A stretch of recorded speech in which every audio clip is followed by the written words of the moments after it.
Hi hello എല്ലാവർക്കും പുതിയ വീഡിയോയിലേക്ക് സ്വാഗതം. ഇന്നലത്തെ വീഡിയോയിൽ പറഞ്ഞ മാതിരി ഞങ്ങൾ നീലകാന്ത് മഹാദേവ് മന്ദിറിൻ്റെ ദർശനം കഴിഞ്ഞിട്ട് ഋഷികേശിൽ രാം ഝൂല കാണാൻ വേണ്ടി പോവാണേ.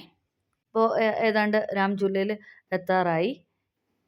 1986 നിർമ്മിച്ച ഇരുമ്പും കൊണ്ടുള്ള ഒരു തൂക്കുപാലമാണ് രാം ഝൂല എന്നറിയപ്പെടുന്നത്. ഇപ്പോൾ രാം ഝൂലൻ്റെ ഒരു സൈഡിൽ പരമാർത്ഥ നികേതൻ ആശ്രമവും മറ്റേ സൈഡിൽ ശിവാനന്ദ ആശ്രമമാണ്. ആക്ച്വലി ഈ രണ്ട് ആശ്രമങ്ങളെയും തമ്മിൽ കണക്ട് ചെയ്യുന്ന ഒരു പാലമായിട്ടാണ് ഈ രാം ഝൂല നിലകൊള്ളുന്നത്. നേരത്തെ പറഞ്ഞ പരമാർത്ഥ നികേതൻ ആശ്രമത്തിലേക്ക് പോകാനുള്ള വഴിയും പാർക്കിംഗ് സ്പേസുമാണ് ലെഫ്റ്റ് സൈഡിൽ കാണുന്നത്. പരമാർത്ഥ നികേതൻ എന്ന് പറഞ്ഞാൽ പ്രാർത്ഥനയും യോഗയും ഒക്കെ ഡെയിലി നടക്കുന്ന ഒരു ആശ്രമമാണേ. ഇതിപ്പോൾ ഞങ്ങൾ വണ്ടി പാർക്ക് ചെയ്തിട്ട് രാം ഝൂലയിലേക്ക് നടക്കുകയാണ്. അപ്പോൾ നടന്നു പോകുന്ന വഴിയിലുള്ള കാഴ്ചകളാണ് ഈ കാണുന്നത്. വഴി മുഴുവൻ ഇതുപോലെ നിറയെ കടകളാണ്. വുഡും കൊണ്ടുള്ള ഐറ്റംസ് വിൽക്കുന്നത്, ഡെക്കറേറ്റീവ് ഐറ്റംസ് വിൽക്കുന്നത്, ബാഗ്സ്, അങ്ങനെ കുറേ സാധനങ്ങൾ വിൽക്കുന്ന കടകളാണ്. ഇപ്പോൾ ഈ റെസ്റ്റോറൻറ്റ് നമ്മൾ വണ്ടി പാർക്ക് ചെയ്തിട്ട് രാം ഝൂലയിലേക്ക് നടക്കുന്ന വഴിയിലുള്ളതാണ്. ചോട്ടിവാല റെസ്റ്റോറൻറ്റ് എന്നറിയപ്പെടുന്ന ഒരു റെസ്റ്റോറൻറ്റ് ചെയിനിൻ്റെ ഭാഗമായിട്ടുള്ള റെസ്റ്റോറൻ്റ് ആയത്. അപ്പോൾ അതിൻ്റെ പ്രത്യേകത എന്താ വെച്ചാൽ അവരുടെ ഐക്കണിൻ്റെ ഉള്ള അതേ രൂപത്തിൽ ഒരാളിനെ അവിടെ വേഷം കെട്ടി ഇരുത്തിയിട്ടുണ്ട് ഒരു ചെയറിൽ. അപ്പോൾ ആൾക്കാർ അവിടെ വന്നൊന്ന് ഫോട്ടോ എടുക്കുകയും അദ്ദേഹമായിട്ട് സംസാരിക്കുകയും ഒക്കെ ചെയ്യുന്നുണ്ട്. ഇതിപ്പോൾ ഹരിയാനയിൽ നോർത്ത് ഇന്ത്യയിൽ തന്നെ പ്രശസ്തമായ റെസ്റ്റോറൻ്റാണ്. 1958 തുടങ്ങിയ റെസ്റ്റോറൻ്റാണ്. വെജിറ്റേറിയൻ റെസ്റ്റോറൻ്റാണ്. ഫേമസ് റെസ്റ്റോറൻ്റാണ്. അപ്പോൾ അതിൻ്റെ ഐക്കോണിക് ആയിട്ടുള്ള സിമ്പിൾ അവിടെ അതേ രൂപത്തിൽ ഇരിക്കുന്നുണ്ട് എന്നുള്ളതാണ് അതിൻ്റെ പ്രത്യേകത. അപ്പോൾ അതിൻ്റെ ക്യൂരിയോസിറ്റി കാരണം ഞങ്ങൾ അതിൻ്റെ അടുത്ത് പോയി ഫോട്ടോസൊക്കെ എടുത്ത് വന്നു. അപ്പോൾ വഴിയിൽ ഹനി ഒരു ബൈനോക്കുലറൊക്കെ വാങ്ങിച്ചു. അപ്പോൾ ചോട്ടിവാല റെസ്റ്റോറൻറ്റ് നമ്മൾ ഒരെണ്ണം കണ്ടില്ലേ, അത് കഴിഞ്ഞിട്ട് ഒരു 50 മീറ്റർ കഴിയുമ്പോഴത്തേക്കും ഇനൊന്നും കൂടി ഉണ്ട്. അപ്പോൾ എന്താണ് അതിൻ്റെ കാര്യം, അവരുടെ ബിസിനസ് ഐഡിയ എന്താണെന്ന് അറിയില്ല. എന്തായാലും ഞങ്ങളങ്ങനെ നടന്ന് രാം ഝൂലയുടെ അടുത്തെത്തി. ആ കാണുന്നതാണ് രാം ഝൂല. ഝൂല എന്ന് പറഞ്ഞാൽ ഹിന്ദിയിൽ ഊഞ്ഞാൽ എന്നർത്ഥം. അത് തൂക്കുപാലമാണ്. ഞാൻ നേരത്തെ പറഞ്ഞല്ലോ, 1986 ഉണ്ടാക്കി ഇരുമ്പും കൊണ്ടുള്ള ഒരു തൂക്കുപാലമാണ് രാം ഝൂല എന്ന് പറയുന്നത്.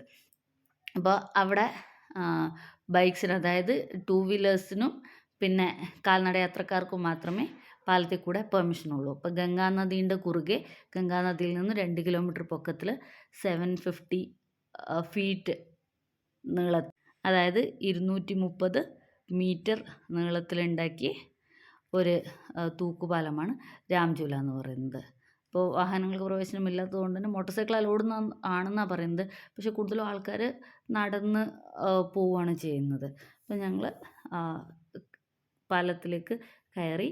ഇപ്പോൾ അതിൻ്റെ എൻട്രൻസ് ആണിത്. അപ്പോൾ അവിടെ എഴുതി വെച്ചിരിക്കുന്ന കാണാം, തീർത്ഥനഗരി ഋഷികേശിലേക്ക് നിങ്ങൾക്ക് സ്വാഗതം എന്ന് പറഞ്ഞിട്ട്. അപ്പോൾ അവിടെ വാഹനങ്ങൾ തടയാൻ വേണ്ടിയിട്ട് ബാരിയറൊക്കെ വെച്ചിട്ടുണ്ട്.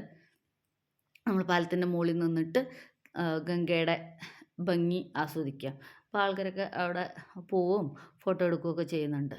ഈ രാം ഝൂലേൻ്റെ 2 കിലോമീറ്റർ അപ്പുറത്ത് ലക്ഷ്മൺ ഝൂല എന്ന് പറഞ്ഞിട്ട് ഇതേപോലൊരു ഇരുമ്പ് പാലമുണ്ട്. പക്ഷേ അതിപ്പോൾ ക്ലോസ് ചെയ്തിരിക്കുകയാണ്.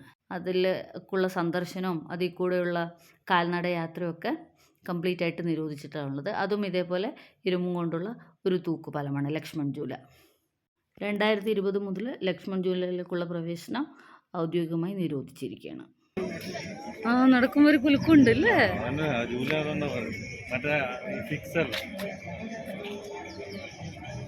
ശരിക്കും ഋഷികേശിലത്തെ ഒരു ഐക്കോണിക് ലാൻഡ്മാർക്കാണ് ഈ രാം ഝൂല എന്ന് പറയുന്നത്.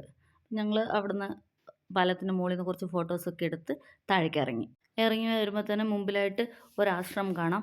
അവിടെ പ്രാർത്ഥനയും പൂജകളും ഒക്കെ നടക്കുന്നുണ്ട്. അപ്പോൾ ഇതാണ് ആ ആശ്രമം. ആശ്രമത്തിൻ്റെ സൈഡിൽ തന്നെയാണ് ഗംഗാ ദർശൻ ഘട്ട് എന്ന് പറഞ്ഞിട്ട് ഗംഗാരതി നടക്കുന്ന സ്ഥലം. ഞങ്ങളങ്ങനെ ഗംഗാരതി നടക്കുന്ന ഘാട്ടിലേക്ക് പോവുകയാണ്. അപ്പോൾ ഇപ്പോൾ ഏകദേശം സമയം 6 മണിയാണ് ആയിരിക്കുന്നത്. അപ്പോൾ ആരതീൻ്റെ സമയം എന്ന് പറയുന്നത് 7 മണിയാണ്. അപ്പോൾ 7 മണിക്ക് ആരതി തുടങ്ങുള്ളൂ. അപ്പോൾ ഞങ്ങൾ അവിടെ ചെല്ലുമ്പോഴത്തേക്കും ആൾക്കാരൊക്കെ ഗംഗാരതി കാണാൻ വേണ്ടിയിട്ട് വെയിറ്റ് ചെയ്യുന്നുണ്ട്. അവിടെ ആൾക്കാർ ഇരിക്കുന്നുണ്ട്. ഗംഗയുടെ സൈഡിൽ തന്നെ ഒരു ഗംഗാദേവിയുടെ പുരാതനമായ ഒരു അമ്പലമുണ്ട്. ഇതാണ് ഗംഗാദേവിയുടെ അമ്പലം. അപ്പോൾ നിങ്ങൾ ഹരിദ്വാറിലാവട്ടെ ഋഷികേശിലാവട്ടെ ഏത് ഗംഗാഘട്ടിൽ പോയി കഴിഞ്ഞാലും അവിടെ ഒരു ഗംഗാദേവിയുടെ അമ്പലം ഉണ്ടാവും. അപ്പോൾ അവിടുന്ന് മുമ്പോട്ട് പോകുമ്പോഴാണ് നമുക്ക് ഗംഗാ ആരതി നടക്കുന്ന സ്ഥലത്ത് എത്താൻ പറ്റുക. ഋഷികേശിൽ പ്രധാനമായിട്ടും ഗംഗാരതി നടക്കുന്ന സ്ഥലം ത്രിവേണി ഘട്ടാണ്. അത് നമ്മൾ അടുത്ത ദിവസമാണ് സന്ദർശിക്കാൻ ഉദ്ദേശിക്കുന്നത്. അപ്പോൾ ഇവിടെ ഞങ്ങൾ അന്വേഷിച്ചപ്പോൾ വൈകിട്ട് മാത്രമേ ഗംഗാരതി ഉള്ളൂ. സാധാരണ രാവിലെയും വൈകിട്ടും ഗംഗാരതി ഉണ്ടാവാറുള്ളതാണ്. ഇപ്പോൾ ഈ ഗംഗാ ദർശൻ ഘട്ടിൽ, രാം ജ്വല്ലറിയുടെ അടുത്തുള്ള ഗംഗാ ദർശൻ ഘട്ടിൽ വൈകിട്ട് മാത്രമേ ഗംഗാരതി ഉള്ളൂ. അപ്പോൾ ഞങ്ങൾ അവിടെ ചെല്ലുമ്പോഴത്തേക്കും അതിനുള്ള പ്രിപ്പറേഷൻസ് നടന്നുകൊണ്ടിരിക്കുകയാണ് ഗംഗാരതിക്ക് വേണ്ടിയിട്ടുള്ള. ഞങ്ങൾ ഓൾറെഡി ഹരിദ്വാറിൽ ഹർക്കി പോഡിയിൽ ഗംഗാരതി കണ്ടിട്ടുള്ളത് കൊണ്ട് തന്നെ ഞങ്ങൾ ഇവിടുത്തെ ഗംഗാരതി കാണാൻ നിന്നില്ല.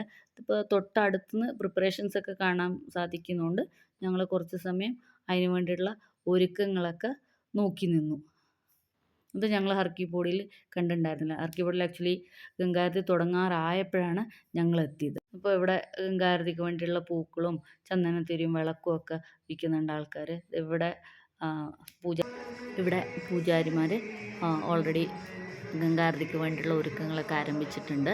അപ്പോൾ അവിടെ നടക്കുന്ന ഒരുക്കങ്ങളൊക്കെ നമുക്ക് കാണാം. അപ്പോൾ ആൾക്കാർ ഏകദേശം കുറേ പേരൊക്കെ ഓൾറെഡി അവിടെ വന്നിരുന്ന് ഇത് കണ്ടുകൊണ്ടിരിക്കുന്നുണ്ട്.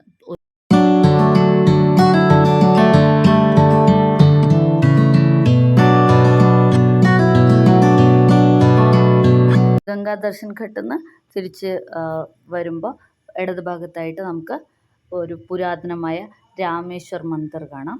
അപ്പോൾ ഇതാണ് ആ അമ്പലം. അതിൻ്റെ ഓപ്പോസിറ്റായിട്ട് ഒരു ഹനുമാൻ്റെ ചെറിയ അമ്പലവും കൂടിയുണ്ട്. ഇത്രയാണ് രാംജൂലയും അതുമായിട്ട് ബന്ധപ്പെട്ട വിശേഷങ്ങൾ. ഇനി ഞങ്ങൾ ഇതൊക്കെ കണ്ടു കഴിഞ്ഞിട്ട് തിരിച്ച് ഹോട്ടൽ റൂമിലേക്ക് പോവുകയാണേ. അപ്പോൾ അടുത്ത ദിവസം രാവിലെ ത്രിവേണി ഘട്ടിൽ പോകാൻ വേണ്ടിയിട്ടാണ് ഞങ്ങൾ ഉദ്ദേശിച്ചിരിക്കുന്നത്. അപ്പോൾ ഇത്രയും സമയം വീഡിയോ കണ്ടതിന് നന്ദി. ത്രിവേണി ഘട്ടിലെ വിശേഷങ്ങളുമായിട്ട് അടുത്ത വീഡിയോയിൽ കാണാം. വീഡിയോ ലൈക്ക് ചെയ്യാനും ഷെയർ ചെയ്യാനും സബ്സ്ക്രൈബ് ചെയ്യാനും മറക്കല്ലേ. Thank you for watching.